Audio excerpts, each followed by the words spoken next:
Essa é a nossa análise e o nosso entendimento.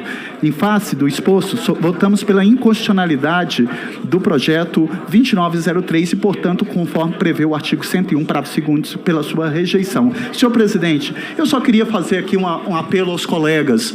Esse projeto, ele não trata apenas do marco temporal.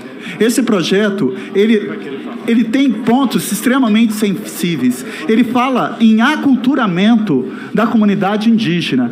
Minha gente, nós temos a população do Japão, que são talvez no mundo a população mais tradicional, mas é a mais tecnológica. Não é o argumento de que o indígena tem carro ou que usa o celular em que ele está renunciando à sua cultura ou sua tradição. Não é o fato de eu colocar um cocar na cabeça que vai me tornar indígena. Essa não é a discussão. Isso é uma visão simplista, imediatista, pragmática, que quer vilipendiar uma comunidade indígena que nós tínhamos quase 5 milhões de indígenas no Brasil. Esse projeto não se trata apenas do marco temporal. Ele assegura, além da aculturação, ele também assegura o contato com os povos isolados. Isso é risco para a saúde, isso é risco para a vida desses indígenas que ali estão. E sobre esse pretexto de estar difundindo essa concepção desse marco temporal, nós vamos aqui vilipendiar esses direitos desses nossos irmãos, desses nossos parentes. Eu faço esse apelo: estabelecer a aculturação, estabelecer contato com povos isolados, isso não é marco temporal. Isso é um verdadeiro ataque aos povos indígenas. Nós temos uma dívida histórica com os povos indígenas. Eles chegaram aqui antes de nós. Nós, efetivamente, banimos. Nós, efetivamente, praticamos um genocídio com os povos tradicionais. O que aconteceu com os Yanomamis, o que acontece com os Guaranis Kaiowás, o que acontece com todos os povos indígenas, e nós, é cômodo para nós. É cômodo para nós, homens, brancos, ricos, engravatados, decidir a vida de milhões. É cômodo para nós falar que vivemos numa sociedade em que todos somos iguais perante a lei, em que todos temos uma representatividade, quando eu queria que entrasse por essa porta uma representatividade maior dos povos indígenas. Eu queria que entrasse por essa porta uma representatividade maior dos quilombolas. Aí sim, nós estaríamos legislando para todos, de forma igualitária, inclusiva, justa, sensível, humanizada. Agora, nós não. Ficamos aqui, com os nossos ternos brancos, decidindo o destino desses povos indígenas. Tenhamos o mínimo de empatia. Empatia é a possibilidade de se colocar na dor do outro. Essa empatia eu quero exercitar na minha vida, enquanto que Deus me der vida e saúde. Porque, para mim, um dos maiores pecados na humanidade é a vaidade. Eu tento me blindar dela, porque essa casa é uma casa de vaidade. Presidente, uma questão Mas de eu tenho ordem. aqui me blindar e exercer a humildade. Não. Então eu faço aqui esse apelo ao presidente, aos colegas. Nós vamos aqui continuar defendendo os povos indígenas. O senhor senador pede questão de ordem, aguarde seu tempo, porque eu estou defendendo o voto que eu apresentei separado para garantir efetivamente o direito dos povos indígenas, como está estabelecido na Constituição Federal.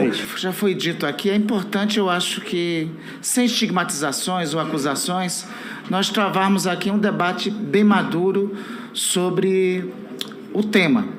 Eu quero partir do pressuposto que de todos os colegas aqui que estão presentes têm consciência do que representa tratar dos direitos dos povos originários, dos povos indígenas.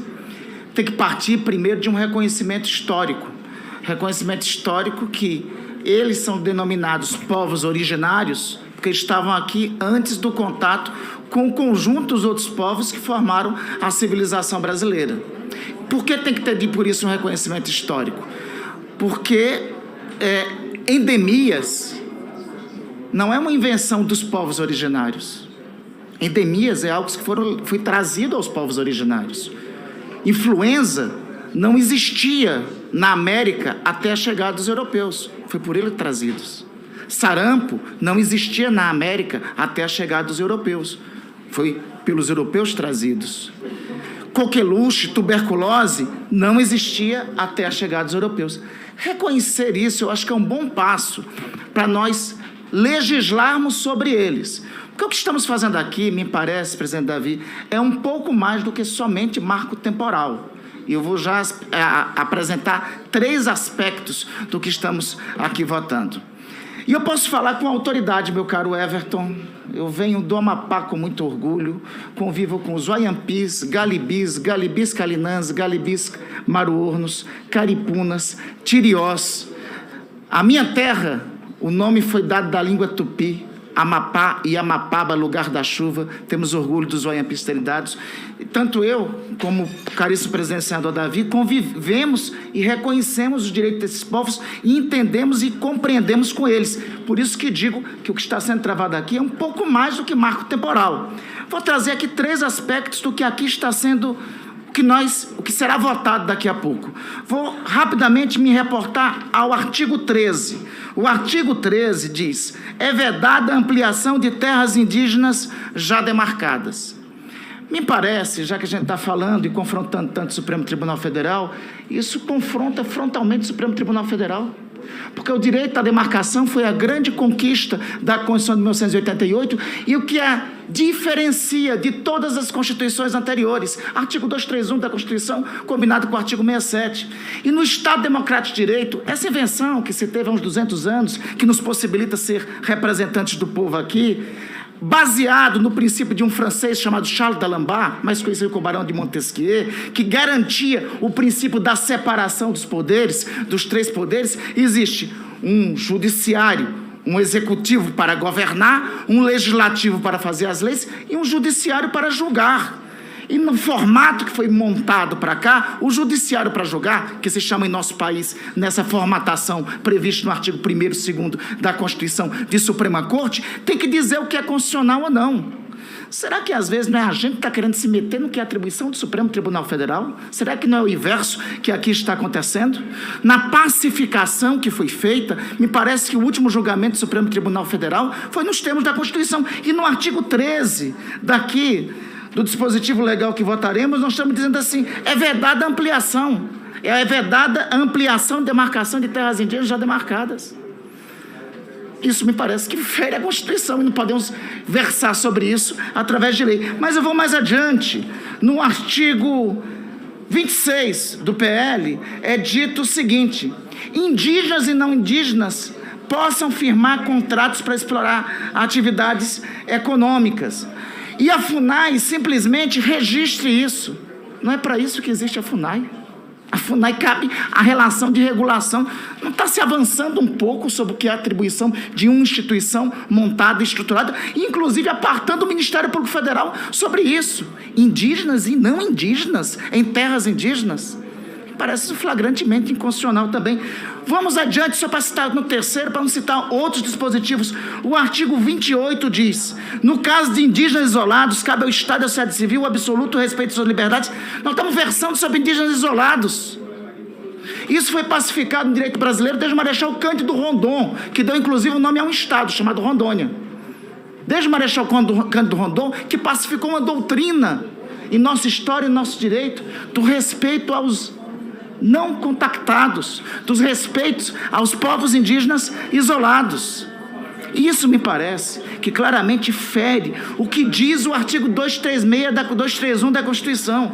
A Constituição reconhece o direito à terra, que o direito à organização social e aos costumes de todos os povos que aqui vivem. As línguas e os costumes dos indígenas contactados e dos não contactados também. É esse o avanço civilizacional da Constituição.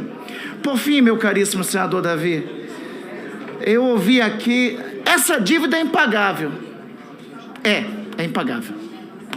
Assim como é impagável a dívida sobre o povo preto, os negros, que foram trazidos escravizados no maior crime da condição humana que já existiu sobre um povo.